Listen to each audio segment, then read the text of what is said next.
নিজেদের ভূখণ্ডে ইরানের বিরুদ্ধে কোনো প্রকার হুমকিকে প্রশ্রয় দিবে না ইরাক। বুধবার ইরাকি প্রধানমন্ত্রী শিয়া আল সুদানির বরাত দিয়ে এক লিখিত বিবৃতিতে এ তথ্য জানিয়েছে ইরানের পররাষ্ট্র মন্ত্রণালয়। যুক্তরাষ্ট্র ও ইসরায়েলের সঙ্গে চলমান যুদ্ধের মধ্যে বুধবার ইরাকের প্রধানমন্ত্রীর সঙ্গে টেলিফোনে বৈঠক করেছেন ইরানের পররাষ্ট্রমন্ত্রী সৈয়দ আব্বাস আরাঘাচি। সেই বৈঠকের পর বিবৃতি সামাজিক যোগাযোগ মাধ্যমে টুইটারে পোস্ট করেছে ইরানের পররাষ্ট্র মন্ত্রণালয়।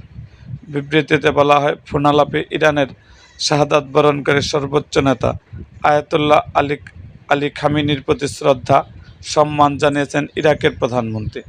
সেই সঙ্গে তিনি নিশ্চিত করে বলেছেন যে তার নেতৃত্বাধীন সরকার ইরাকের ভূখণ্ডে কিংবা সীমান্তে ইরানের বিরুদ্ধে কোনো হুমকিকে আশ্রয় প্রশ্রয় দেবে না। ইরানের যুক্তরাষ্ট্র এবং ইসরায়েলের যৌথ হামলায় নিন্দাও জানিয়েছেন প্রধানমন্ত্রী শিয়া আল সুদানি। তিনি বলেছেন, ইরানে যে অগ্রাসী অভিযান শুরু করেছেন ইসরায়েল তা সম্পূর্ণভাবে আন্তর্জাতিক আইন এবং নীতি বহির্ভূত।